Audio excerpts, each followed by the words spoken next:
I don't know how bad this video quality is going to be, but we're just going to find out. Hello, guys.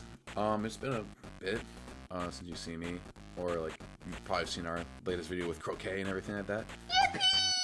Great video, I guess. This video is really different. I wanted to do something different, but also mainly because I was asked to do something like this. I have been working on this video since February. And to basically sum up what it is, just so you are aware of what it is an audiobook. Not just any audiobook, it is for the story Five Nights at Freddy's Fazbear Fights Into the Pit. The reason I'm doing this is because there's a game coming out from me recording this part of the video. It'll be out in like 2 days, so I don't know when this is coming out. Hopefully the day after I finish this. But I've been working on this since February. I've been trying to read this whole book front and front. Not only just one particular story. And yeah, we're gonna see how this goes. I want you to all bear in mind that this is kind of my first time recording an audiobook. I don't know what I'm doing. I just did it. And there were a lot more things that were gonna happen visually, but just I didn't have the time to do it before the anniversary. If you are listening to this, to the people that have told me I should do this, you better be listening to this. I hope you enjoy this this listen, and yeah, enjoy the book. Bye. Into the Pit. The dead possum's still there. Oswald was looking out the passenger window at the gray, furry corpse on the side of the road. Somehow it looked even deader than it had yesterday. Last night's rain hadn't helped. Nothing looks deader than a dead possum, Oswald's dad said. Except this town, Oswald mumbled, looking at the boarded-up storefronts and the display windows, which were displaying nothing but dust. What's that? Dad said. He was already wearing the stupid red vest they put him in when he worked the deli counter at the snack space. Oswald wished he hadn't put it on until after he dropped him at school. This town, Oswald said, louder this time. This town looks deader than a dead possum. His dad laughed. Well, I don't guess I can argue with that. 3 years ago, when Oswald was 7, there had actually been stuff to do here. A movie theater, a game and card store, and an ice cream shop with amazing waffle cones. But then the mill had closed. The mill had basically been the whole reason the town existed. Oswald's dad had lost his job, and so had hundreds of other kids, moms and dads. Lots of families had moved away, including Oswald's best friend Ben and his family. Oswald's family had stayed because his mom's job at the hospital was steady and they didn't want to move far away from Grandma. So Dad ended up with a part-time job at the snack space, which paid $5 an hour, less than he'd made at the mill, and Oswald watched the town die. One business after another shut down, like the organs in a dying body, because nobody had the money for movies or games or amazing waffle cones anymore. Are you excited? It's the last day of school? Dad asked. It's one of those questions adults always ask, like, how was your day? And did you brush your teeth? Oswald shrugged. I guess, but there's nothing to do. With Ben gone, school's boring, but home's boring too. When I was 10, I wasn't home in the summer until I got called in for supper, Dad said. I rode my bike and played baseball and got into all kinds of trouble. Are you saying I should get in trouble? Oswald said. No, I'm saying you should have fun. Dad pulled into the drop-off line in the Westbrook Elementary. Have fun. He made it sound so easy. Oswald walked through the school's double doors and ran smack into Dylan Cooper, the last person he wanted to see. Oswald was apparently the first person Dylan wanted to see, though, because his mouth spread into a wide grin. Dylan was the tallest kid in 5th grade and clearly enjoyed looming over his victims. Well, if it isn't Oswald the Ocelot, he said, his grin spreading impossibly wider. That one never gets old, does it? Oswald walked past Dylan and was relieved when his tormentor chose not to follow him. When Oswald and his 5th grade classmates were preschoolers, there was a cartoon in one of the little kid channels about a big pink ocelot named Oswald. As a result, Dylan and his friends started calling him Oswald the Ocelot on his first day of kindergarten, and had never stopped. Dylan was the kind of kid who picked on anything that made you different. If it hadn't been Oswald's name, it would have been his freckles or his cowlick.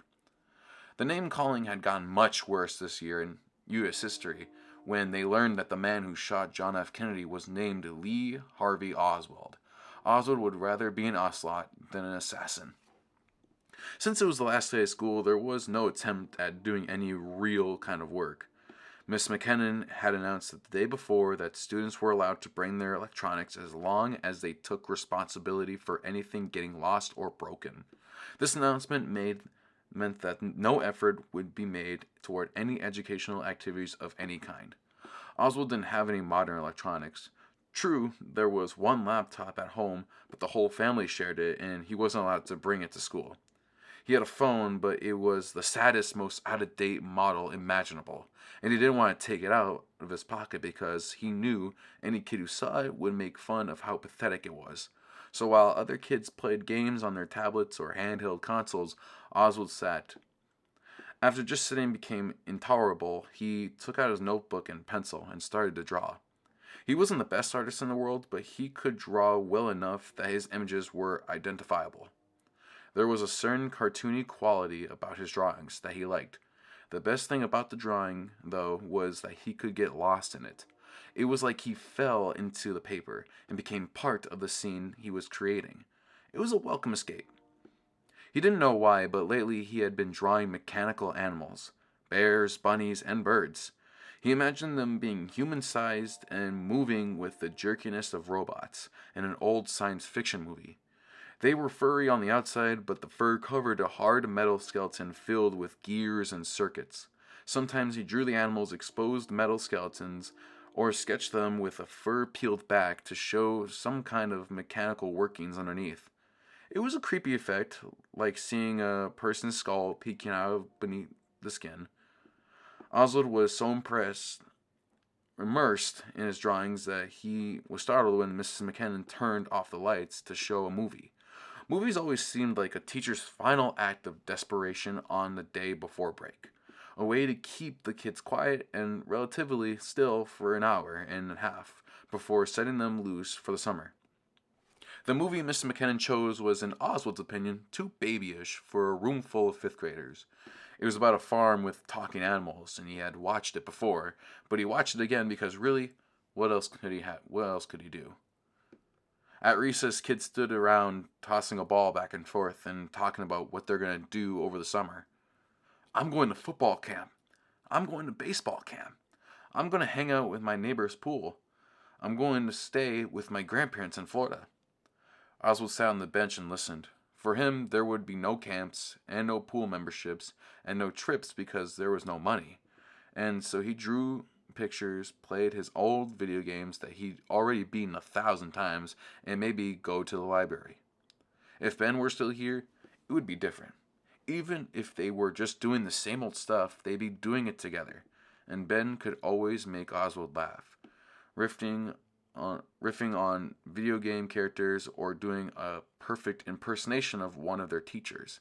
He and Ben had fun no matter what they did. But now a summer without Ben yawned before him, wide and empty.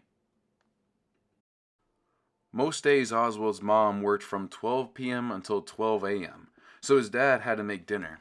Usually they got by on frozen meals like lasagna or chicken pot pie, or on cold cuts and potato salad from the Snack Space Deli that were still good enough to eat but not good enough to sell.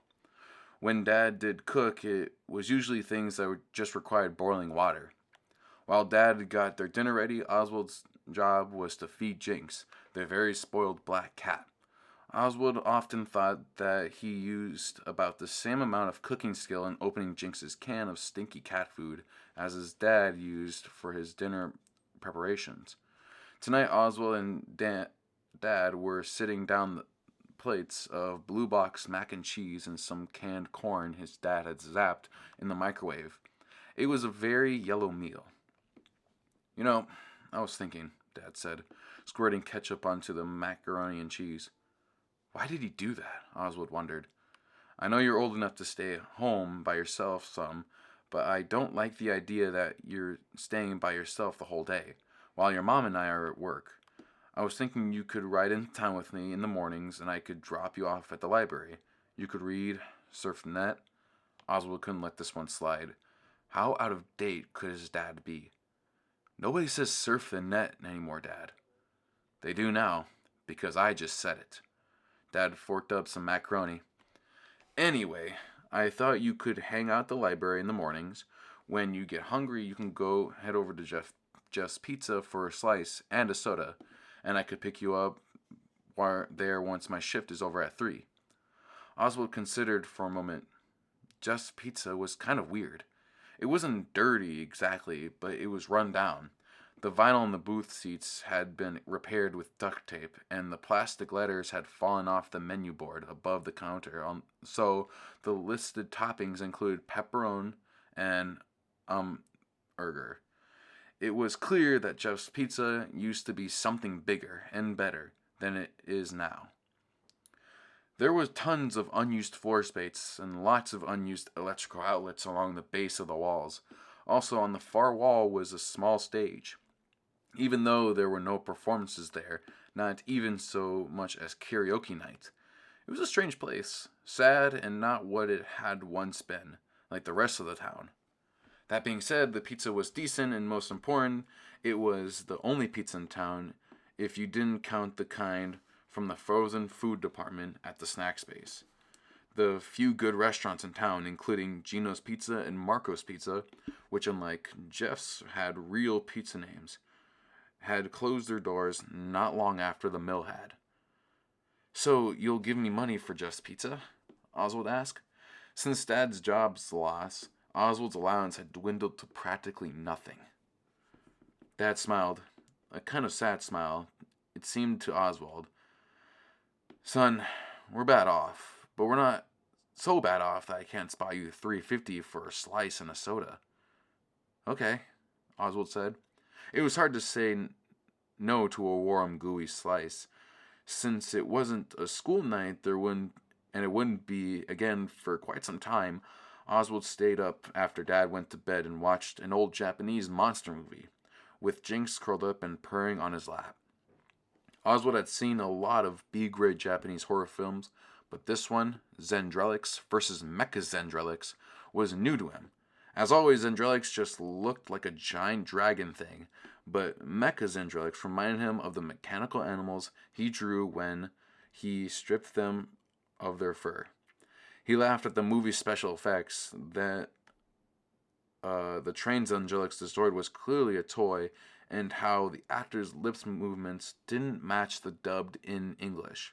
Somehow, though, he always found himself rooting for Zendrelix. Even though he was just a guy in a rubber suit, somehow he managed to have a lot of personality. In bed, he tried to count his blessings. He didn't have Ben, but he had monster movies, and the library, and lunchtime pizza slices. It was better than nothing, but still, it wasn't going to be enough to keep him going all summer. "Please," he whispered. His eyes closed tight. "Please let something interesting happen." Oswald woke up to the smell of coffee and bacon. The coffee he could do without, but the bacon smelled amazing. Breakfast time meant time with his mom. Often the only time he got to spend time with her until the weekend. After one necessary stop, he hurried down the hall into the kitchen. "Well, look at that. My rising sixth grader has risen." Mom was standing over the stove in her fuzzy pink bathrobe, her blonde hair pulled back in a ponytail, flipping. "Oh, yum. Were those pancakes?" "Hi, Mom." She opened her arms. "I demand a morning hug." Oswald sighed, like it annoyed him, but he went over and hugged her. It was funny. With Dad, he always said he was too old for hugs, but he never turned down his mom's open arms. Maybe it was because he didn't get to spend much time with her during the week. While he and Dad spent so much time together, they sometimes got on each other's nerves.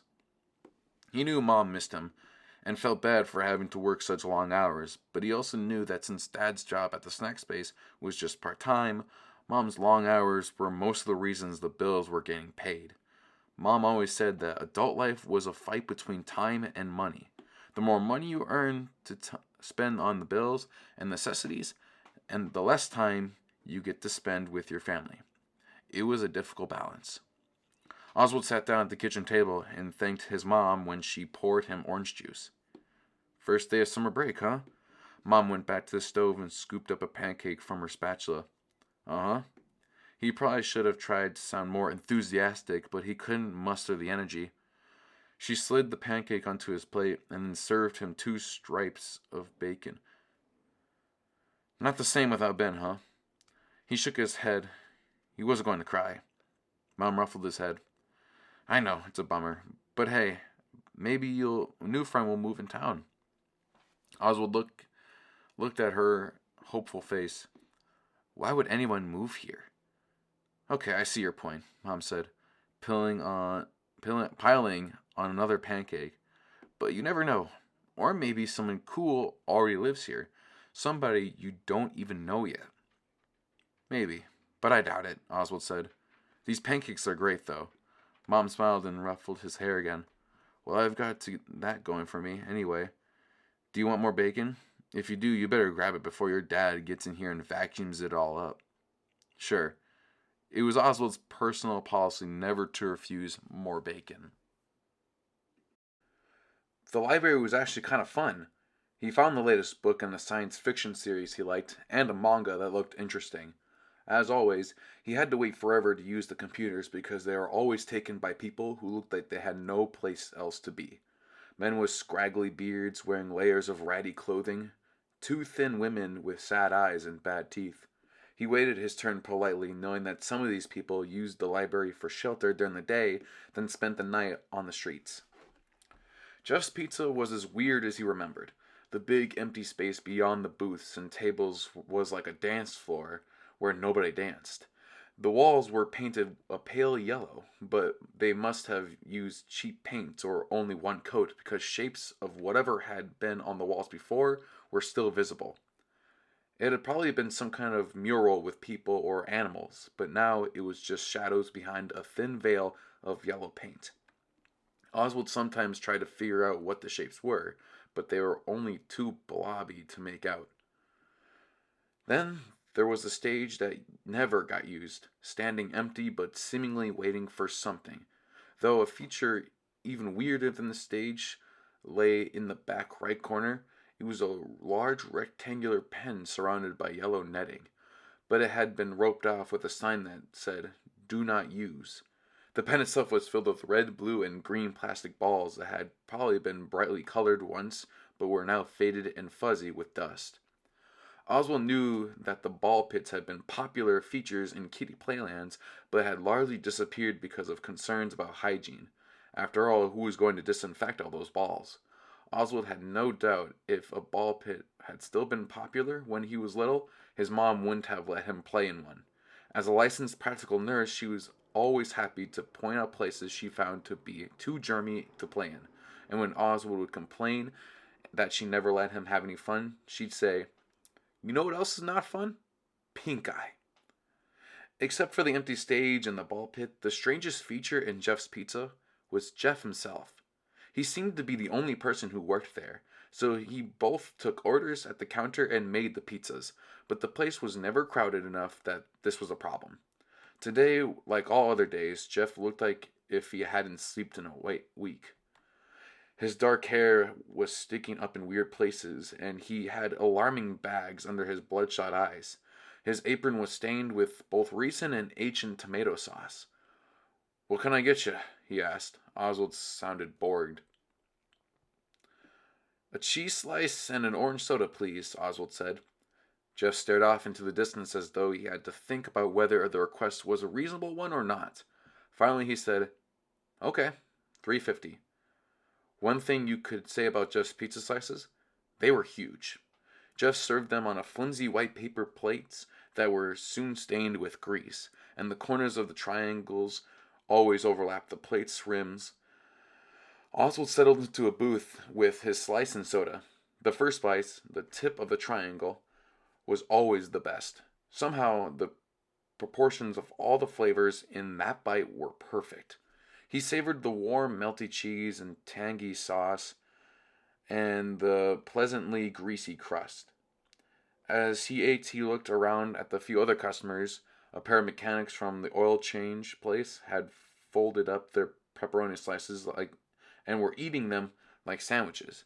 A table full of office workers clumsily attacked their slices with plastic forks and knives, so they wouldn't drip sauce on their ties and blouses, Oswald guessed.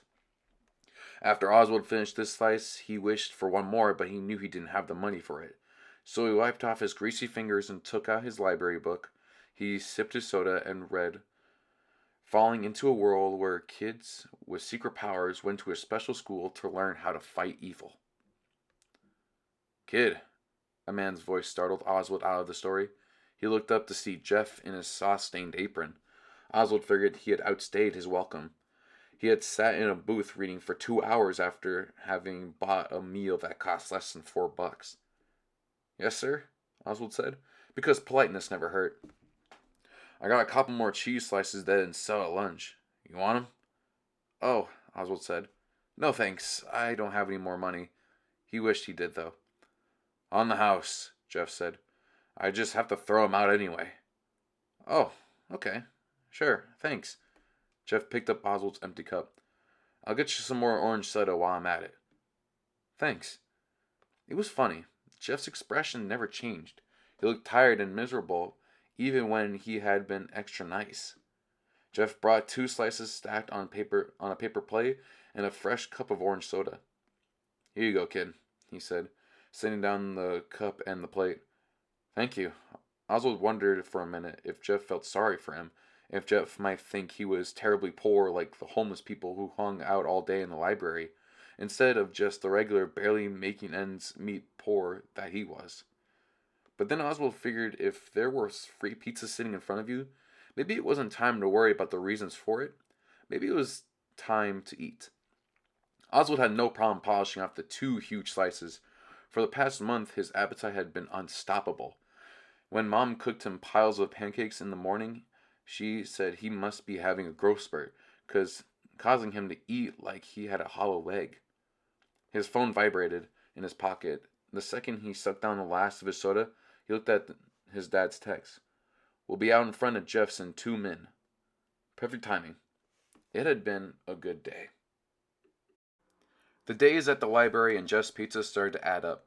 The first couple of weeks had been great, but now the library didn't have the next book in the series he was reading, and he had grown bored with his online fantasy game, which, while advertised as free, now wouldn't let him advance any further without paying money. He had gotten tired of not having anybody his age to hang out with. He hadn't gotten tired of pizza yet, but he was starting to imagine he might in the future. Tonight was family fun night. One night a week event that varied depending on Mom's work schedule back when the mill was still open. Family fun night meant dinner in a restaurant, pizza or Chinese or Mexican. After their meal, they would have some fun activity together. They would go to the movies if something kid-friendly was playing, but not if they'd go to the bowling alley or the roller rink where Mom and Dad used to go on their dates. When they were in high school, Mom and Dad were great skaters, and Oswald was terrible, but they'd skate on either side of him, holding his hands and keeping him up. They usually top off their evening with a waffle cone at the ice cream place downtown. Oswald and Mom would make fun of Dad because no matter what ice cream flavors were available, he always got vanilla. Since the mill closed down, though, family fun night had turned into an at-home affair. Mom would make something for dinner that was easy but festive, like tacos from a mix or hot dogs. They'd eat and then play board games or watch a movie they rented from Redbox. It was fun, of course, but sometimes Oswald wished out loud for the old days of seeing new movies at the theater and having waffle cones after. And Dad had to remind him that the important thing was they all got to spend time together. Sometimes when the weather was nice, they'd have a family fun night. They'd pack a picnic of cold cuts and salads, courtesy of the snack space, and head over to the state park.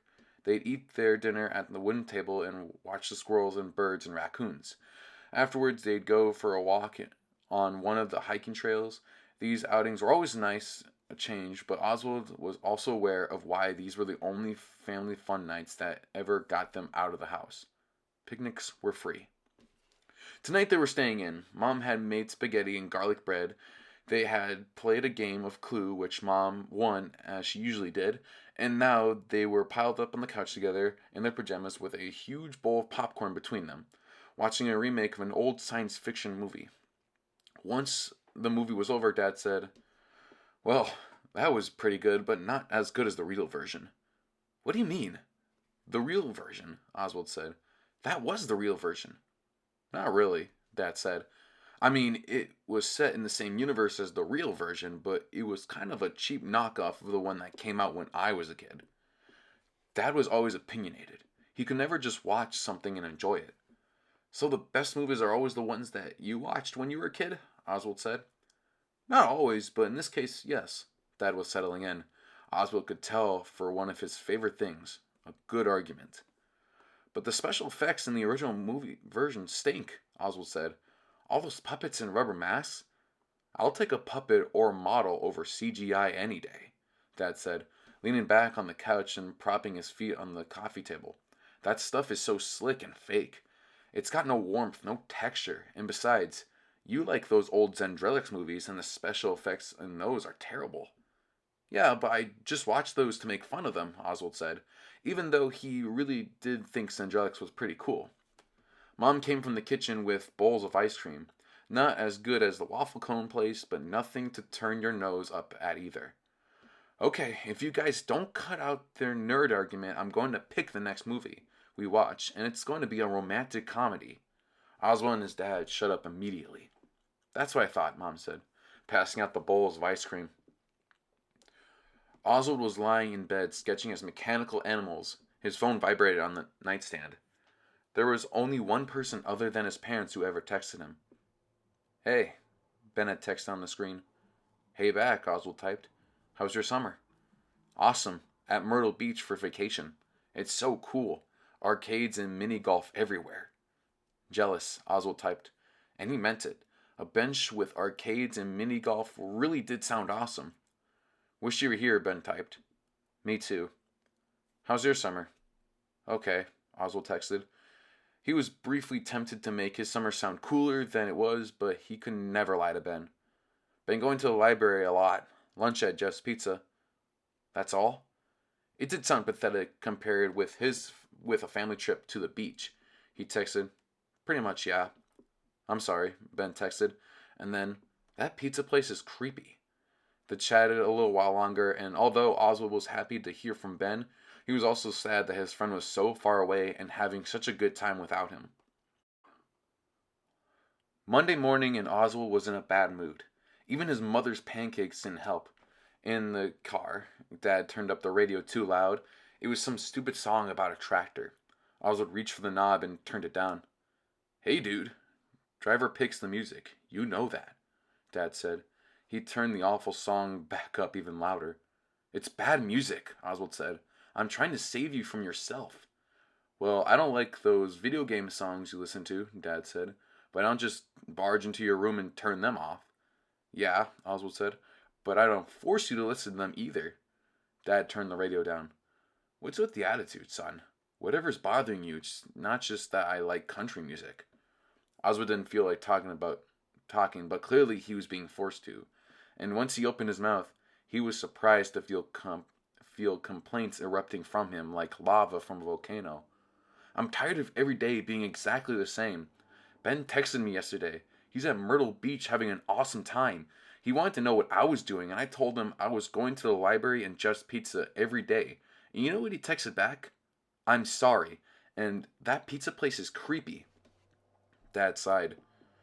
"I'm sorry we can't go on vacation and have an awesome time, Oz. Things are hard right now, and where money's concerned, I'm sorry it affects you. You're a kid. You shouldn't have to worry about money. I'm hoping they'll move me up full time at the store in the fall. That'll help a lot, and if I get promoted to deli manager, it'll be another $1.50 an hour." Oswald knew he shouldn't say what he was about to say, but here he went anyway. "Ben's dad got a job that pays even better than his old job at the mill." Dad tightened his grip on the steering wheel. "Yeah? Well, and Ben's dad had to move 500 miles away to get that job." His voice sounded tight as his grip on the wheel, and Oswald could tell his jaw was clenched. "Your mom and I talked a lot about it, and we decided not to move, especially with your grandma living here and needing help sometimes. This is our home, kiddo, and things aren't perfect, but we just have to make the best of them." Oswald felt himself crossing the line from grumbling into a grounding territory. But why did some people get the best of everything and others had to settle for free library visits and cheap pizza? And so every day you toss me out in the street like garbage? If this is the best of things, I'd hate to see the worst. Now, son, don't you think that's a little dramatic? Oswald didn't stick around to hear the rest of Dad's criticism. He got out of the car and slammed the door. His dad sped away, probably glad to get rid of him. Just as he predicted, the library still didn't have the book he wanted. He flipped through the few magazines, the kind with exotic jungle animals, which he usually liked but weren't doing much for him today.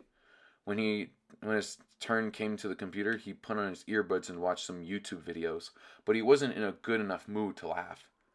At lunchtime, he sat at Just Pizza with a slice of soda.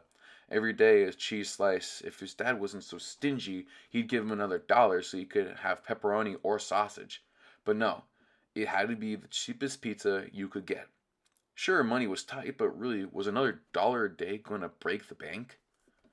Looking around the place, Oswald decided Ben was right. Just Pizza was creepy. There were those shadowy painted over figures on the wall, the dusty abandoned ball pit, and when he thought about it, Jeff was kind of creepy too. He looked 100 years old, but was probably just 30, with those heavy-lidded bloodshot eyes and stained apron and the slow speech and movement. He was like a zombie pizza chef. Oswald thought about his argument and Dad that morning. Soon Dad would be texting him, expecting to come outside in the car. Well, today was going to be different. Today, Dad would have to come in and find him. There was one perfect place to hide. Oswald was going into the pit. The pit was pretty gross, really obviously untouched for years. The plastic spheres were covered in gray fuzzy dust, but hiding there would be a great prank on his dad.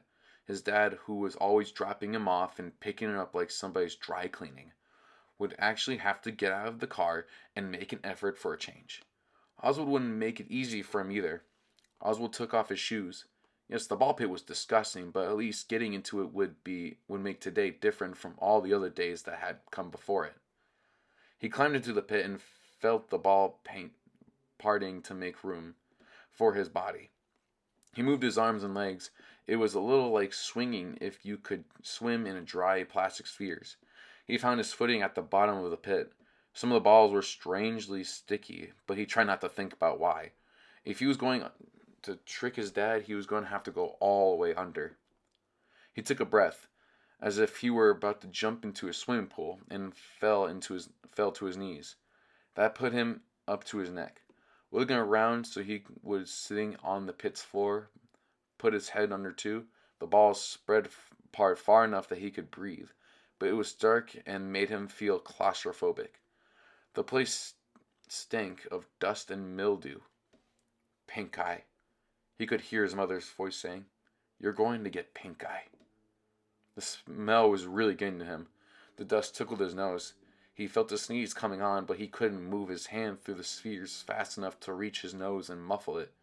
He sneezed 3 times, each one louder than the one before. Oswald didn't know if his dad was looking for him yet, but if he was, the sneezing ball pit had probably given away his location. Besides, it was too dark and too gross in there. He had to come up for air. As he rose, his ears were assaulted by the sound of beeping electronics and yelling and laughing kids. It took a few seconds for his eyes to adjust from the darkness of the pit to the brightness of that now surrounded him, the flashing lights and vivid colors. He looked around and muttered, "Toto, I don't think we're in Kansas anymore." The walls were lined with shiny arcade cabinets, house and games he heard his dad talk about from his own childhood. Miss Pac-Man, Donkey Kong, Frogger, Cubert, Galaga. A neon-lighted claw machine displayed plush blue elf-like creatures and orange cartoon cats. He looked down at the pit and realized he was surrounded by little kids wallowing in the strangely clean and now brightly colored plastic orbs. He stood over the preschoolers like a giant. He stepped out of the pit to find his shoes, but they were gone. Standing at the colorful carpets in his sock feet, he looked around. There were lots of kids his age and younger, but there was something different about them. Everyone's hair was styled and fluffy, and the boys with polo shirts and colors lots of guys wouldn't be caught dead in, like pink or agua. The girls' hair was almost unbelievably big, with bangs that stood out from their foreheads like claws. They wore pastel colored tops that matched their pastel colored shoes. The colors, the lights, the sounds, it was sensory overload. And what was that music? Oswald looked around to see where it was coming from. Across the room on a small stage, a trio of animatronic animals blinked their big blank eyes, opened and closed their mouths, and pivoted back and forth in sync with a jangly, annoying song. There was a brown bear, a blue rabbit, and with a red bow tie, and some kind of bird girl. They reminded Oswald of the mechanical animals he had caught himself drawing lately. The difference was that he could never decide if the animals in his drawings were cute or creepy. These were creepy. Strangely, though, the dozen or so little kids surrounding the stage didn't seem to think so. They were wearing birthday party hats with pictures of the characters on them, and dancing and laughing and having a great time. When the smell of pizza hit Oswald's nose, he understood. He was still in Jeff's Pizza, or more accurately, what Jeff's Pizza had been before Jeff took over. The puppet was new and not roped off. All the outlets on the wall of the arcade games plugged into them, and he turned around to face the left wall and the shapes of the shadows on the wall of Jeff's Pizza, with a mural of the same characters performing on the stage. The brown bear, the blue rabbit, and the bird girl. Below their faces were the words, Freddy Fazbear's Pizza. Oswald inside, Oswald's insides turned to ice water. How had this happened? He knew he was here, but he didn't know when it was or how he got there. Somehow, Buddy bumped into him, and he jumped more than what was normal. Since he felt the physical contact, this must not be a dream. He couldn't decide if the fact was good news or not. Sorry, dude, the kid said. He was about Oswald's age, and he was wearing a light yellow polo with the collar turned up, tucked into what looked like a pair of Dad's jeans. The white tennis shoes he had on were huge, like clown shoes. He looked as if he spent a lot of time fixing his hair. Are you okay? Yeah, sure, Oswald said. He wasn't sure he was okay actually, but he didn't know how to begin to explain this situation. I've not seen you here before, the kid said. Yeah, Oswald said, trying to figure out his explanation that wouldn't sound too weird. I'm just visiting here, staying with my grandma for a few weeks. The place is great, although all these old games? Old games? The kid said, raising an eyebrow. You're joking, right? I don't know where you're from, but Freddy's has the newest games around here. That's why the lines to play them are so long. Oh, yeah, I was just kidding, Oswald said, because he couldn't think of anything else to say. He had heard his dad talk about playing a lot of these games when he was a kid. Absurdly hard games, he said, on which he had wasted many hours and many quarters. I'm Chip, the kid said, running his fingers through his poofy hair. Me and my buddy Mike, he nodded, as a tall black kid wearing huge eyeglasses and a shirt with wide red and blue stripes. We're about to play some skee-ball. Want to come with? Sure, Oswald said. It was nice to hang out with some other kids, even though they seemed to be kids from another time. He didn't think this was a dream, but it sure was as weird as one. You got a name? Mike said, looking at Oswald like he was some kind of strange specimen. Oh, sure, I'm Oswald. He had been too weirded out to remember to introduce himself. Mike gave him a friendly slap on the back. Well, I've got to warn you, Oswald. I'm a beast at skee-ball, but I'll go easy on you since you're new here. Thanks for having mercy on me, Oswald said. He followed them to the skee-ball area. On the way, they passed somebody in a rabbit suit that looked like a yellow version of the animatronic rabbit on stage. Nobody else seemed to be paying attention to the rabbit guy, or Oswald, so Oswald didn't say anything. It was probably a Freddy Fazbear's employee dressed up to entertain the little kids at the birthday party. Mike wasn't kidding about being a beast at skee-ball. He easily beat Chip and Oswald 3 times, but he was a good sport, and they spent the whole time joking around. It felt good being included. After another couple of games, Oswald started to worry. What time was it really? How long has his dad been looking for him, and how was he going to get back to the real life? Sure, he wanted to give his dad a scare, but he didn't want to scare the old man so much he got the police involved. Hey, I better run, Oswald said. My grandma, he almost said, just texted me, but realized Chip and Mike would have no idea what he was talking about. Whenever this was, there was no cell phones. My grandma's supposed to pick me up in a few minutes. Okay, dude, maybe we'll catch you later, Chip said, and Mike gave a little nod and wave. Oswald left. His companions stood in the corner in his sock feet and wondered what to do. He was having some kind of magical experience. He was late getting back, and he was missing his shoes. He was like some kind of mixed up guy, Cinderella. How to get back? He could walk out to the front door of Freddy Fazbear's, but where would that take him? It might be the right place to find his dad's car waiting, but it wasn't the right time. Not the right decade, even. Then it dawned on him. Maybe the way out was the same way he got in. At the ball pit, a mom was telling her two little kids it was time to leave.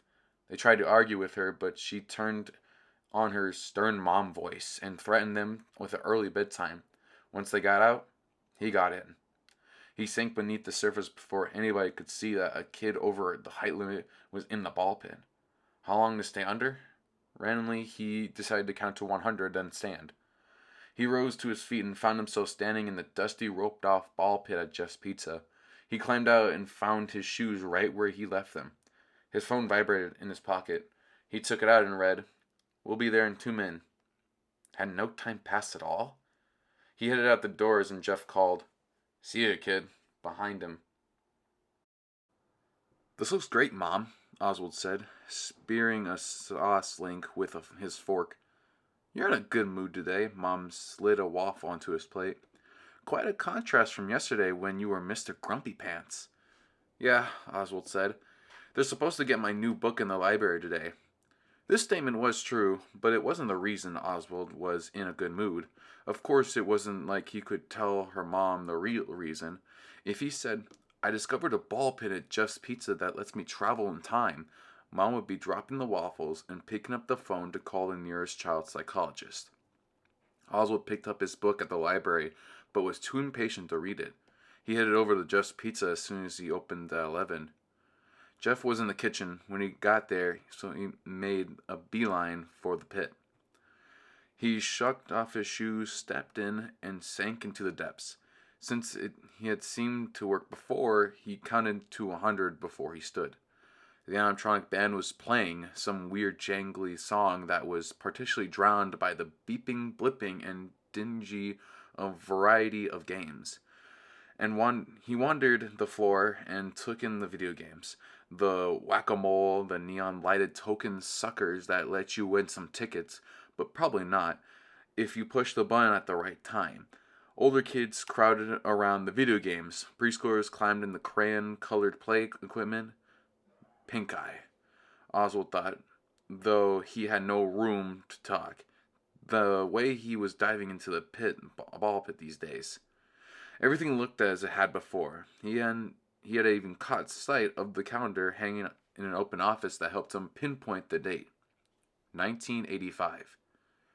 "Hey, it's Oswald." Chip was wearing a baby blue polo with dad jeans and giant sneakers this time. Not hair on his head was out of place. "Hey, Oz," Mike said. He was wearing a Back to the Future t-shirt. "Anybody ever call you that? Like the Wizard of Oz?"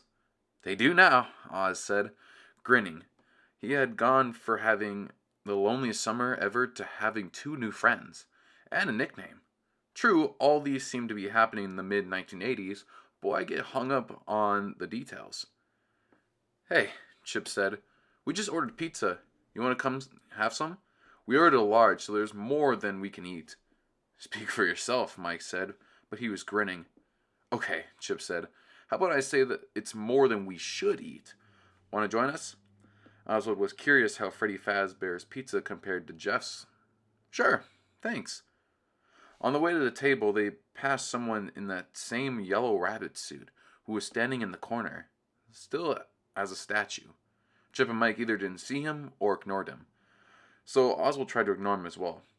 Why hide in a corner like that, though? If he worked for the restaurant, surely he wasn't supposed to act all creepy. At the table, a young woman with big blonde hair and blue eyeshadow served them a large pizza and a pitcher of soda, and in the background, the animatronic band played on. The pizza was pepperoni and sausage with a crispy crust, a nice change from plain cheese slices. You know, Mike said between bites, when I was little, I loved Freddy Fazbear's band. I even had a stuffed Freddy I used to sleep with. Now I look up at the stage and those things give me the creeps. It's weird, huh? How stuff like you like as a kid gets creepy when you're older. Chip helped himself with another slice. Like clowns. Yeah, or dolls, Mike said between bites. Sometimes I look at my sister's doll all lined up on the shelf in her room, and it's like they're staring at me. Or like the guy in the yellow rabbit costume, Oswald thought. But he didn't say anything. After they demolished the pizza, they played some skee ball, Mike mopping the floor with them again, but being really nice about it. Oswald didn't worry about time anymore, because apparently time here didn't pass the same way as in his own time zone. After skee ball, they took turns playing air hockey in pairs. Oswald was surprisingly decent at it, and even managed to beat Mike once. When they started to run low on tokens, Oswald thanked them for the sharing on their wealth, and said he hoped to see them again soon. After they said their goodbyes, Oswald waited until no one was looking and disappeared into the pit. Hanging out with Chip and Mike turned into a regular thing. Today they weren't even playing games. They were just sitting at a booth, drinking sodas and talking, trying to ignore the animatronic animals, annoying music as much as they could. You know what movie I like? Chip said. His polo shirt was peach-colored today. Oswald loved the guy, but really, didn't he own one shirt that wasn't the color of an Easter egg? The Eternal Song. Seriously? Mike said, pushing his huge glasses up on his nose. That movie was so boring. I was like, The Eternal Song is the perfect title for this movie because I don't think it's ever going to end. They all laughed, and then Chip said, What do you think of it, Oz? I haven't seen that one, Oswald said. He said that to a lot when hanging out with Chip and Mike. Oswald always listened to them talk about movies and shows they liked when they mentioned one he didn't know. He looked it up online when he got home. He made a list of 80s movies he wanted to watch and checked the TV listings on the DVR to see when any of them might be showing. Oswald participated in Chip and Mike's conversation as much as he could. It was kind of like being a foreign exchange student. He sometimes had to fake his way through by smiling and nodding, and being generally agreeable. Man, you need to get out more, Mike said. Maybe you can go to the movies with Chip and me sometime. That'd be cool, Oswald said, because what else could he say? Actually, I'm from a distant future, and I don't think it's physically possible for me to see you any place but in Freddy Fazbear's in 1985. They both think that was a joke on Mike because his favorite movie was Back to the Future. Name one movie you've seen that you really like, Chip said to Oswald. I'm trying to figure out what your taste is. Oswald's mind went blank. What movie was from the 80s? E.T.? E.T., Mike slapped the table laughing. E.T. was like 3 years ago. You really need to get out more. Do they not have movie theaters where you come from? They do, Oswald thought. And they have Netflix and PlayStation and YouTube and social media, but he didn't say it. Of course, there was technology Chip and Mike talked about that he had only the vaguest knowledge of, like VCRs and boomboxes and cassette tapes. And he constantly had to remind himself not to talk about things like cell phones and tablets and the internet. He tried not to wear t-shirts with characters and references that might confuse them or the other customers at 1985 Freddy Fazbear's. Yeah, we definitely need to bring you up to date, Chip said. If only you knew, Oswald thought.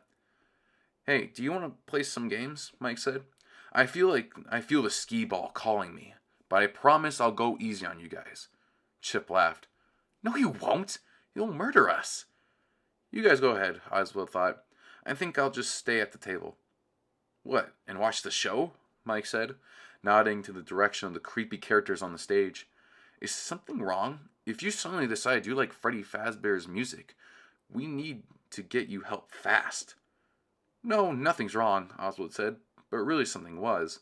For his first few visits to 1985 Freddy Fazbear's, it hasn't even occurred to him that he was basically mooching off Chip and Mike's generosity because he never had money of his own. And even if he wasn't broke in his own time zone, would the money he brought from the present day even work in 1985?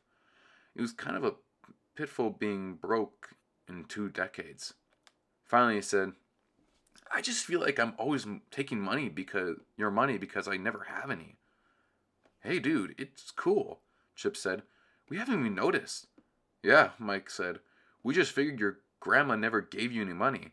I know my grandma doesn't, except when it's my birthday. They were being really nice, but Oswald still felt embarrassed. If they had talked about his lack of money, that meant they hadn't noticed.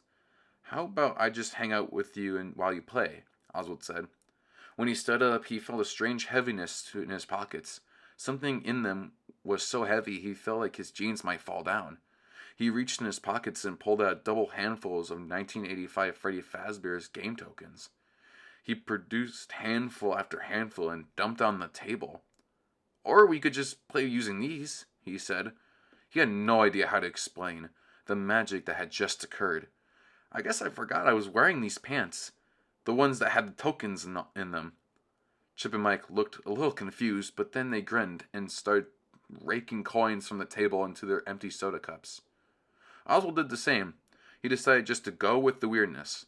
He didn't know how the tokens got there, but then again, in the mornings as Dad was driving him to the library, Oswald asked, Dad, how old were you in 1985? I was just a couple years older than you, Dad said. And other than baseball, all I can think about was how many quarters I had spent at the arcade. Why, you ask? No reason in particular, Oswald said. I just been doing some research. Just Pizza back before it was Jeff's Pizza, it was some kind of arcade, wasn't it? Yeah, it was. Dad's voice sounded strange. Nervous, maybe. He was quiet for a few seconds, then said, But it closed. Like everything else in this town, Oswald said. Pretty much, yeah, Dad said, pulling up in front of the library. Maybe it was Oswald's imagination, but it seemed like his dad was relieved to get to the destination, so he wouldn't have to answer any more of his questions. At 11 o'clock sharp, Oswald headed over to Jeff's Pizza and had become a habit. With Jeff nowhere in sight, Oswald proceeded into the pit. After his count to 100, he stood. There were noises, but not the usual ones at Freddy Fazbear's. Screams, crying children, yells for help, the fast footfalls of people running, chaos. Were Chip and Mike here? Were they okay? Was anybody here okay? He was afraid. Part of him wanted to disappear back into the pit, but he was worried about his friends. Also, he was burning with curiosity about what was going on. Even though he knew whatever it was horrible. He wasn't in danger, he told himself, because this was the past, a time before he was born. His life couldn't be in danger in a time before he even existed, could it? His stomach in knots. He moved through a crowd past crying mothers running with their toddlers in their arms, past dads grasping children's hands and leading them swiftly toward the exit, their faces masks of shock. Chip? Mike? He called, but his friends were nowhere to be seen. Maybe they hadn't come to Freddy Fazbear's today. Maybe they were safe. Scared but feeling as if he had to know what was happening, Oswald walked in the opposite direction of everyone else's with escalating feeling of dread. In front of him stood a man in a yellow rabbit costume. If it was a man under there. The bunny opened a door that said private and went inside. Oswald followed. The corridor was long and dark. The rabbit looked at him with blank eyes and unchanging grin, then walked further down the hall. Oswald wasn't chasing the rabbit, but he was letting the rabbit lead him, as if he were in a terrifying version of Alice in Wonderland, going down the rabbit hole. The rabbit stopped in front of a door with a sign reading Party Room, and beckoned for Oswald to come inside. Oswald was shaking with terror, but he was too curious to refuse. Besides, he kept thinking, You can't hurt me. I haven't even been born. Once inside the room, it took Oswald a few seconds to register what he was seeing, a few more seconds for his brain to process it. They were lined up against the wall, which was painted with images of the place's mascots: the grinning bear, a blue bunny, and the bird girl. Half a dozen kids, none of them older than Oswald, their lifeless bodies propping into sitting positions, their legs stretched out in front of them. Some of them had their eyes closed as if asleep. Others' eyes were open, frozen in an empty doll-like stare. They were all wearing Freddy Fazbear birthday party hats. Oswald couldn't tell how they had died, but he knew the rabbit was responsible for it. That the rabbit had wanted him to see his handiwork. Maybe the rabbit wanted Oswald to be his next victim, to join the others lined up against the wall with their unseeing eyes. Oswald screamed, the yellow rabbit lunged for him, and he ran out of the room and down the black corridor. Maybe the rabbit could hurt him. Maybe he couldn't. Oswald didn't want to hang around long enough to find out. He ran across the now empty arcade toward the ball pit. Outside, the police siren's screams matched Oswald's own. The rabbit ran after him, getting so close that a fuzzy paw brushed Oswald's back. Oswald dove into the pit. He counted to 100 as fast as he could. When he stood up, the first thing he heard was Jeff's voice. "There's the little stinker." Oswald turned to see his dad stomping toward him while Jeff looked on. Dad looked furious, and Jeff didn't look happy either. Not that he ever did. Oswald stood frozen, too overwhelmed to move. His dad grabbed his arm and pulled him out of the pit. "What were you thinking hiding in that nasty old thing?" Dad said. "Didn't you hear me calling you?" After Oswald was out, his dad leaned over the pit. "Look how dirty this is. Your mother—" A pair of yellow arms reached out of the pit and pulled Dad under. The struggle would have been cartoonish if it hadn't been so terrifying. Dad's feet in their brown work boots kicked up to the surface only to disappear below. Then a pair of big fuzzy yellow feet appeared only to disappear too. The balls in the pit rolled like a stormy sea, and then they were still. The yellow rabbit rose from the pit, adjusted his purple bow tie, brushed off his front, and turned toward Oswald, grinning. Oswald backed away, but the rabbit was beside him, its arm firmly around Oswald's shoulder, guiding him toward the exit. Oswald looked at Jeff, who stood behind the counter. Maybe Jeff could help him. But Jeff wore the same hand-dog expression he always wore and just said, "See you guys later." How could anyone act like this situation was normal? Once the rabbit got him outside, it opened the passenger door of Dad's car and pushed Oswald in.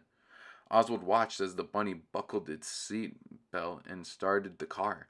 He tried to open the door, but the bunny had activated the power locks from the driver's side. The bunny's mouth was frozen in rictus grin, its eyes blankly.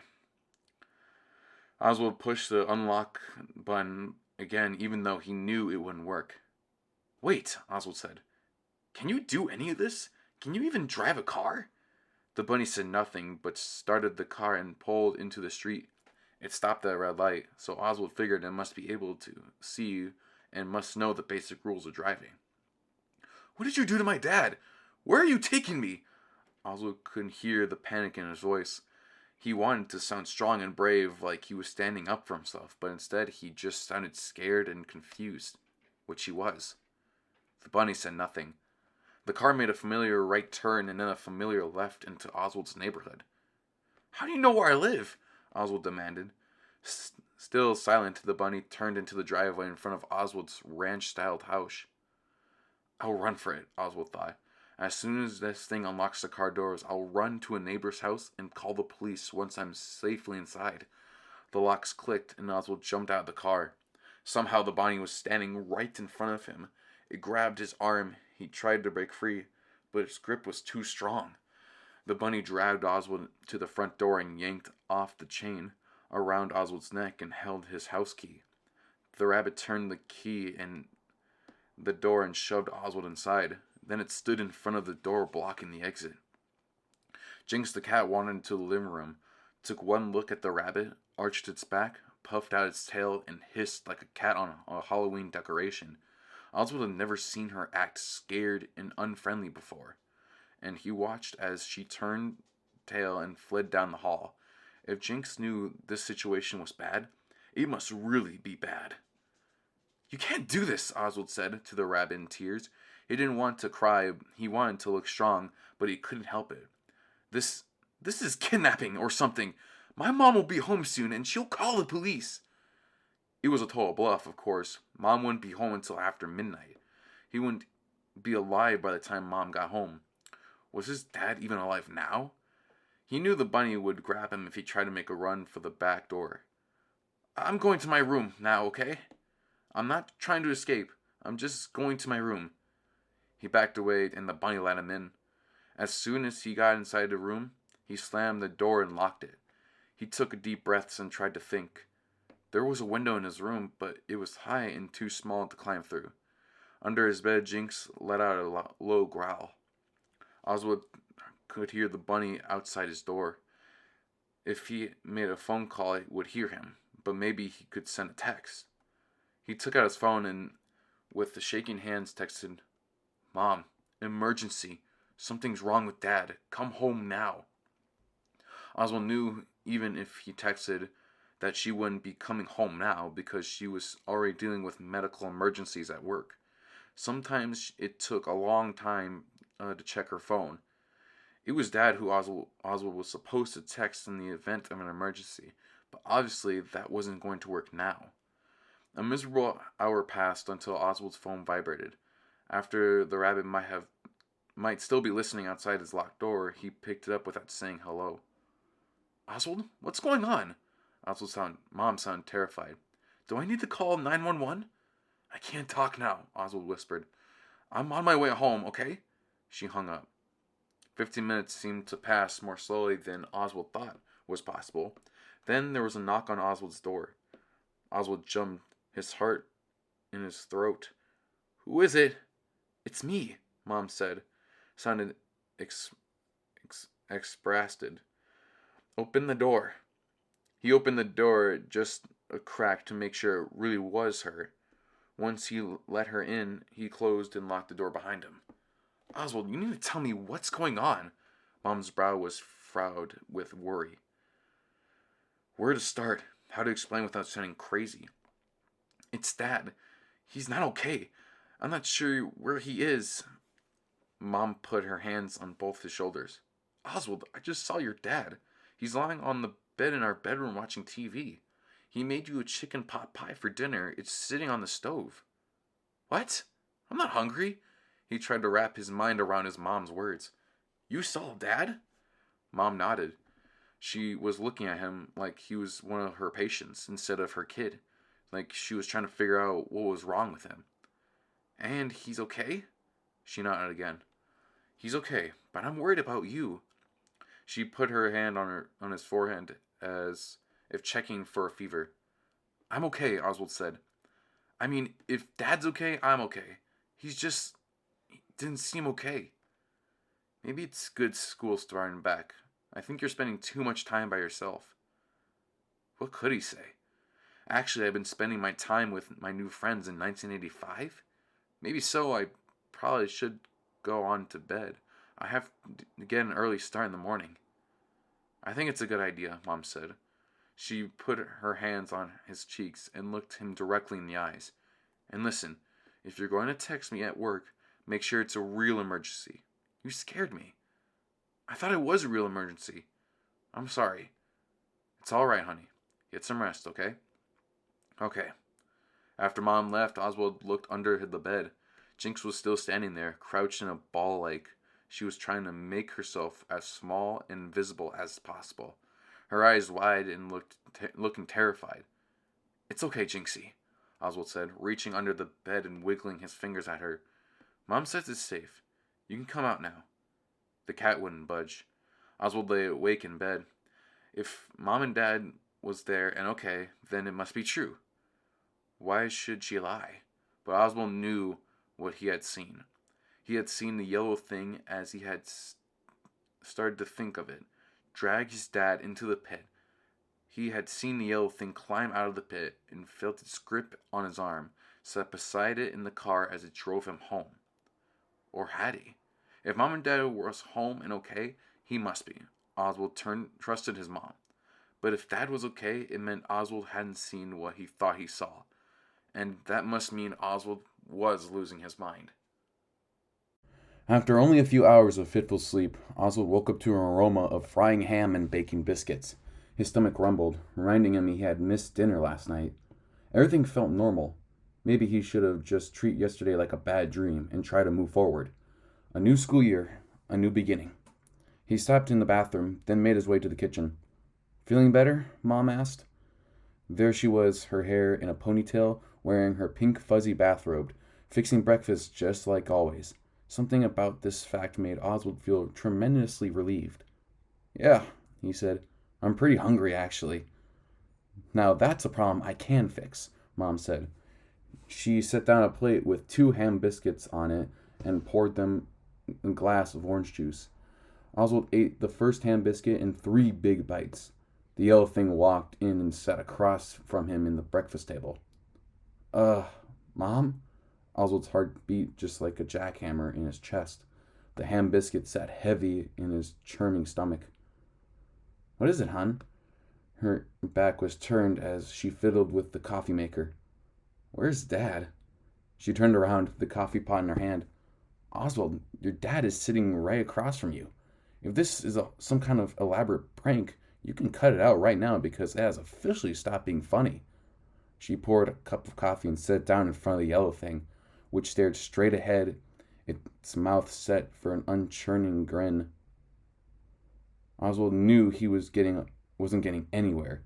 Either he was insane or his mom was, "Okay, I understand. I'll cut it out. I apologize. May I be excused so I can get ready for school?" "Of course," Mom said, but she was looking at him kind of funny again. Oswald stopped in the bathroom and brushed his teeth, and then went to his room and get his backpack. He peeked under his bed to find Jink still hiding there. "Well, it's good to know that there's somebody else in this family who has some sense," he said. When Oswald came back into the kitchen, the yellow thing was standing by the door, car keys in its paw. "Is, Dad taking me to school?" Oswald asked. He didn't know if he could bear sitting in the car again, hoping he was watching the road as it stared through the windshield with its empty eyes. "Doesn't he always?" Mom said. He could hear the worry in her voice. "Have a good day, okay?" Seeing no choice, Oswald got into the car beside the yellow thing. Once again, it locked all the doors in the driver's side. It backed out of the driveway and passed a jogging neighbor who waved as if it were his dad. "I don't understand," Oswald said, on the edge of tears. "Are you real? Is this real? Am I going crazy?" The yellow thing said nothing, just stared at the road ahead. When it pulled up to the front of Westbrook Middle School, the crossing guard and the kids at the crosswalk didn't seem to notice that the car was being driven by a giant yellow rabbit. "Hey," Oswald said before he got out of the car, "don't bother picking me up this afternoon. I'll just catch the bus." The school bus was a big yellow thing that he could handle. Because it was some kind of cosmic law, the first person Oswald saw in the hall was Dylan, his tormentor. Well, well, well. If it isn't Oswald Give it a rest, Dylan, Oswald said, pushing him past. "I've got way bigger problems than you today." It was impossible to concentrate in class. Usually Oswald was a pretty decent student, but how could he focus with his life and possibly his sanity falling apart? Maybe he should talk to someone, the school counselor or the school police officer, but he knew anything that came out of his mouth would sound dangerously crazy.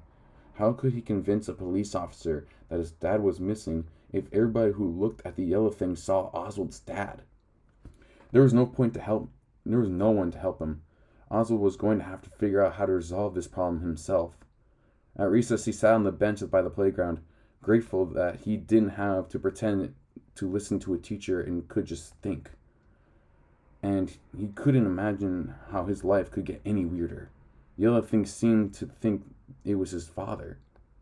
This was weird enough, but why did everyone else think it was his father too? "Do you mind if I share this bench?" It was a girl Oswald had never seen before. She had curly black hair and brown eyes, and was holding a thick book. Sure, help yourself, Oswald said. The girl sat on the opposite end of the bench and opened her book. Oswald went back to his confusing thoughts. Have you gone to this school for a long time? The girl asked him after a few minutes. She didn't look over at Oswald when she talked. She just kept staring at the pages of her book. Oswald wondered if this meant she was shy. Since kindergarten, Oswald said. And then, because he couldn't think of a single other thing to say about himself, he asked, What are you reading? Greek mythology, she said. Tales of heroes. Have you read much mythology? No, not really, he said, feeling stupid immediately after. He didn't want to give the impression that he was the kind of guy who never read books. In desperation, he added, I love to read, though. And then he felt even stupider. Me too, she said. I've probably read this book a dozen times.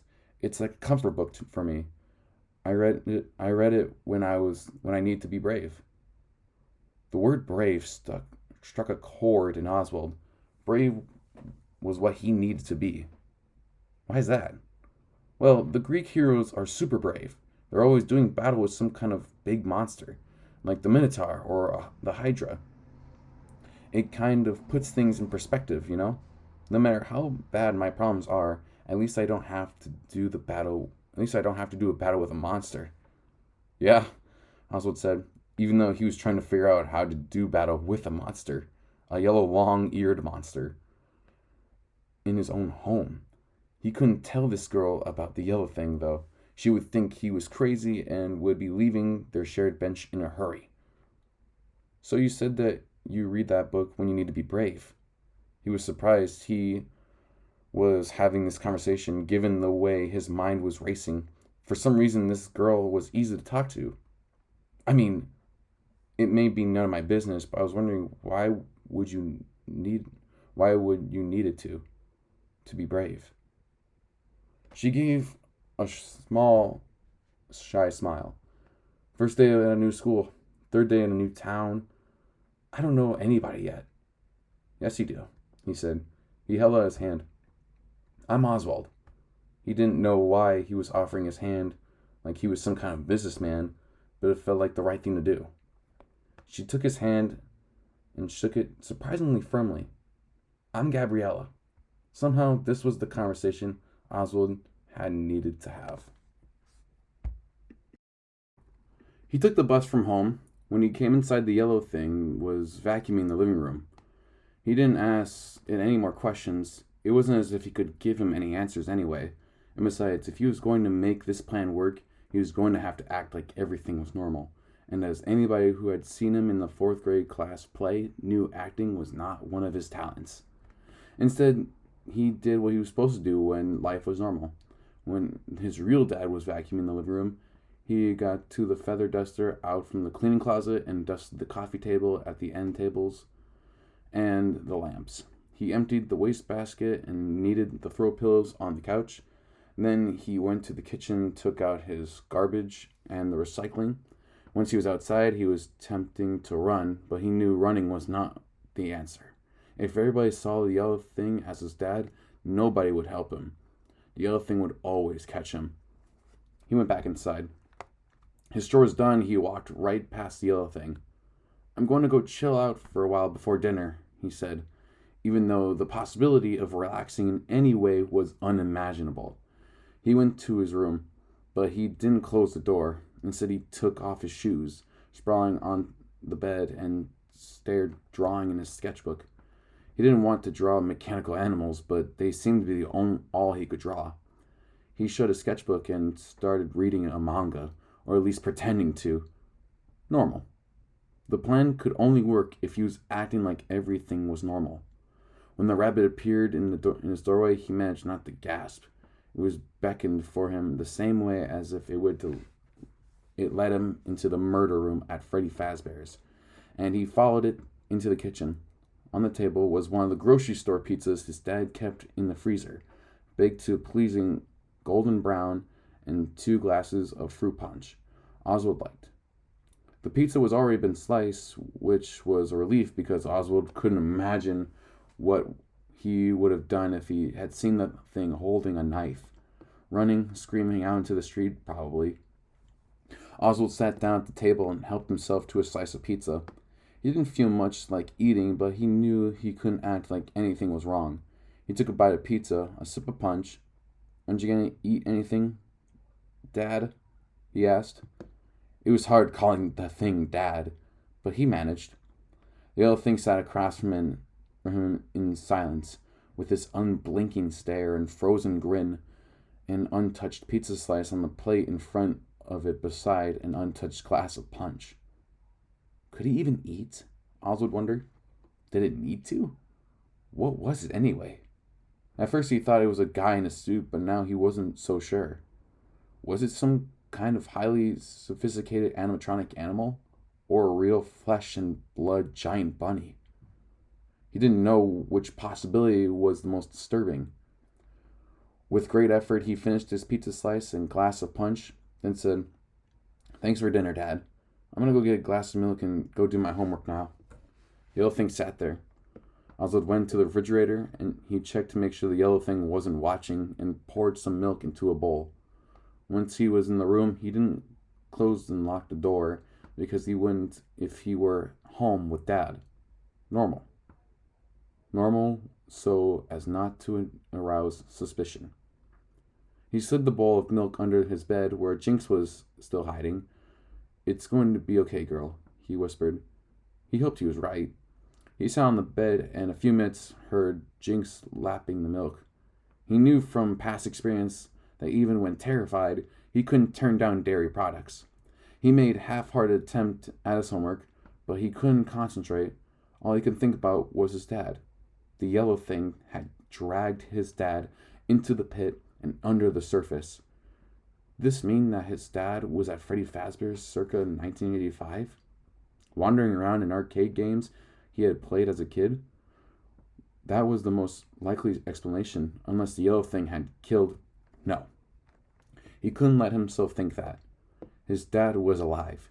He had to be. The only way to know was by going back into the pit. But first, he was going to have to get out of the house without the thing noticing. Oswald waited until dark, then waited some more. Finally, he grabbed his shoes and tiptoed out of his room and into the hall in his sock feet. The door to his parents' room was open. He sneaked and glanced inside. As he crept past, the yellow thing was lying on its back, on his parents' bed, and appeared to be staring at the ceiling. Or maybe it was staring. Maybe he was asleep. It was hard to tell since his eyes didn't close. Did it even need sleep? Holding his breath, he passed his parents' room and tiptoed into the kitchen. If the yellow thing caught him, he could always say he was just getting a drink of water. The kitchen was the best escape route. The door was less squeaky than the front door. He slipped into his shoes and pulled the door open slowly, inch by inch. When the door was just wide enough, he slipped through the door and shut it softly behind him. Then he ran. He ran through the neighborhood and past neighbors walking their dogs and kids riding bicycles. Some people looked at Oswald strangely, and he couldn't figure out why. People ran in this neighborhood all the time. But then he realized he wasn't running like he was doing for exercise. He was running like something was chasing him. And might be. It was a long way to Jeff's Pizza on foot, and Oswald knew he couldn't keep up this pace all the way there. He slowed to walk after he was out of his neighborhood, and chose to walk side streets instead of a more direct route, so he'd be harder to follow. He was afraid Jeff's Pizza might be closed by the time he reached it, but when he arrived, hot and out of breath, the lighted open sign was still on. Inside, Jeff was at the counter, watching a ball game on TV, but otherwise the place was empty. "You know we serve whole pizzas at night. No slices," Jeff said, usually in his usual monotone. As always, he looked exhausted. "Yeah, I just stopped by to get a soda to go," Oswald said, his gaze roaming to the roped-off ball pit. Jeff looked at a little puzzled, but said, "Okay, let me get pie out of the oven and I'll get it for you. Orange, right? Right. Thanks. As soon as Jeff disappeared into the kitchen, Oswald ran back to the back corner, and dove into the pit. The familiar musty smell filled his nose as he sank beneath the surface. He sat on the pit's floor. He counted to 100, as he always did, even though he wasn't sure it served any purpose in getting him to make the jump to Freddy Fazbear's in 1985. He shifted on the pit's floor and felt something solid press against him, his lower back. A shoe. It felt like a sole of a shoe. He scooted across and grabbed it. It was a boot, a steel-toed boot his dad used to wear to work all at the mill, and now wore it to his job at the snack space. He moved his hand up a little. An ankle in the kind of thick boot sock his dad liked. He crawled farther across the floor of the pit. He had to feel the face. It was some giant furry head like the yellow thing. He might never stop screaming, but he had to find out. His hand found a shoulder. He reached to the chest and felt a cheap fabric of white undershirt. He was shaking as he reached higher. He felt an unmistakably human face, skin and stubble. A man's face. Was it Dad? Was he? He had to be alive. He had to be. Oswald had seen shows where people who had been in an emergency situation suddenly developed amazing strength and found themselves able to lift the front end of the car or tractor. This was the kind of strength Oswald needed to find. His dad wasn't a big man, but he was still a man and weighed at least twice as much as his son. He had to move his dad if he was going to save him. If this even was his dad, if this wasn't some kind of cruel hoax set up by the yellow thing to trap him, Oswald couldn't let himself think these thoughts. Not if he was going to do what he had to do. He got behind the person, grabbed under the armpits, and pulled. Nothing happened. Dead weight, Oswald thought. No, not dead. Please, not dead. He pulled again, this time with more force, making a noise that was somewhere between a grunt and a roar. This time the body moved, and Oswald pulled again, standing up and getting the person's head and shoulders above the surface. It was his dad, pale and unconscious, but breathing, definitely breathing, and around them, not Freddy Fazbear's in 1985, but the normal present-day weirdness of just pizza. How could Oswald get him out? He could call Mom as a nurse. She would know what to do. But what if she thought he was crazy or lying? He felt like the boy who cried wolf or the boy who cried rabbit. He felt it before he saw it. The presence behind him, the awareness of something in his personal space. Before he could turn around, a pair of furry yellow arms locked around him in a fearsome embrace. He got to his right arm, free enough to jab his elbow into the yellow thing's midsection. He got loose, but the thing was blocking the exit to the pit. He couldn't get out of the pit by himself, let alone with the poor, passed-out dad. Acting more than thinking, Oswald charged at the rabbit with his head down. If he could just throw it off balance or knock it under the surface, maybe he could make it end up in 1985 Freddy Fazbear's and buy Oswald and his dad some time to escape. He headbutted the yellow thing and knocked it into the ropes and netting that surrounded the ball pit. It stumbled a little, righted itself, and then arms outstretched lunged towards Oswald.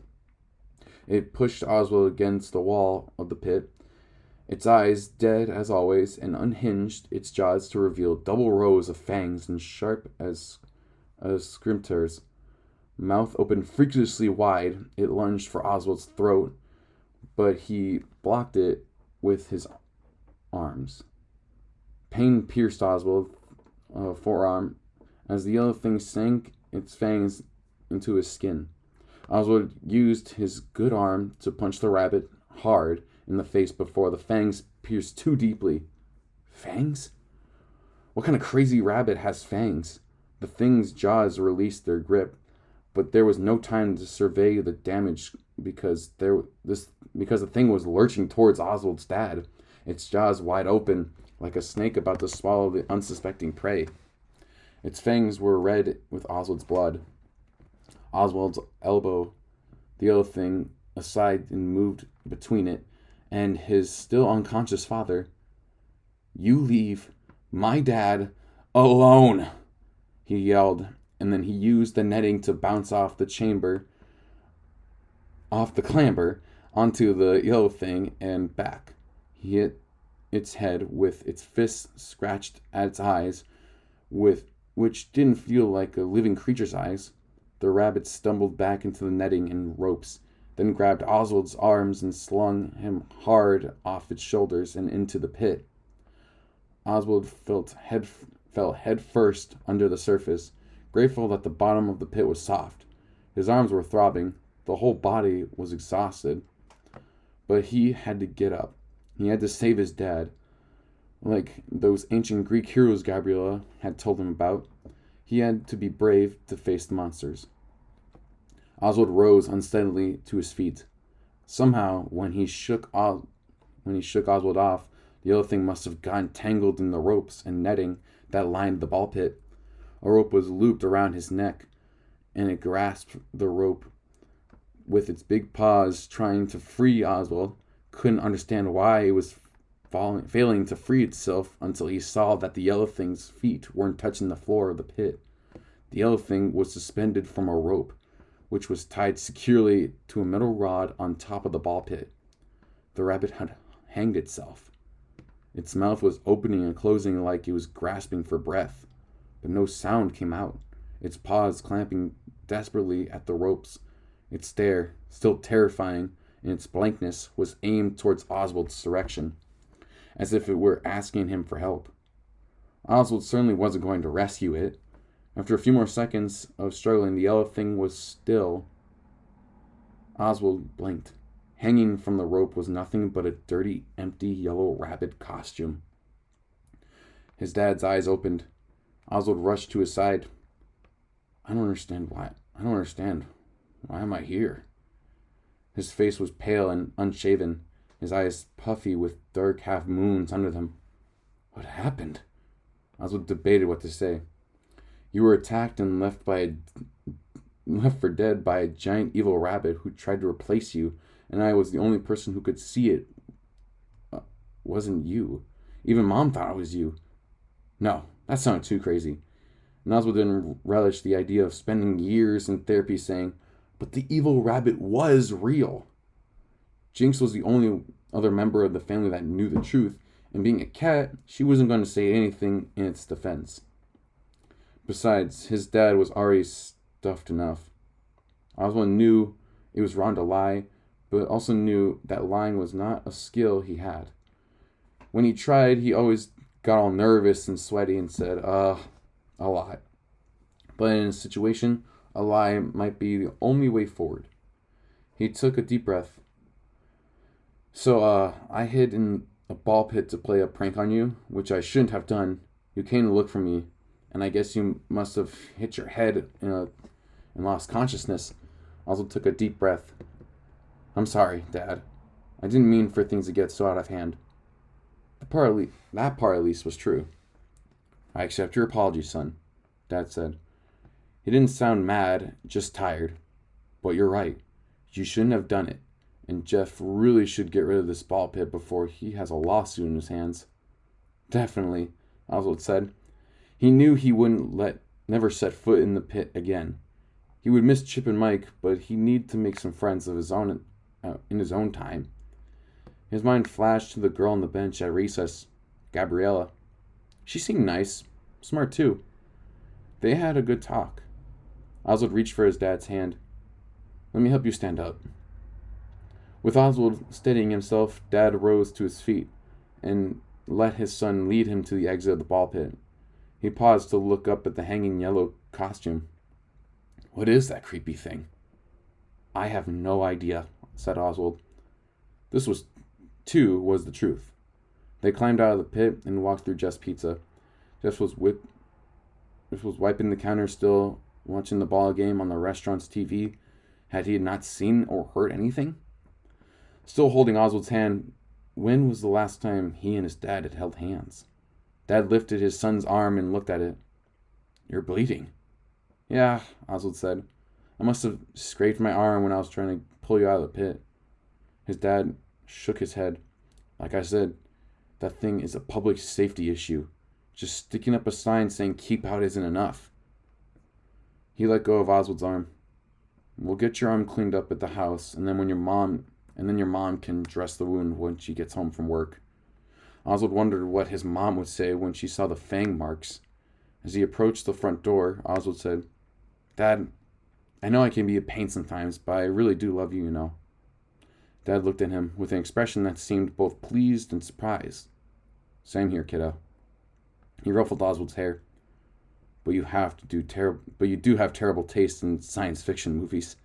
Oh yeah? Oswald said, smiling. Well, you have terrible taste in music. And you like boring ice cream. Together they opened the door into the fresh night air. Behind them, Jeff called, Hey kid, you forgot your soda.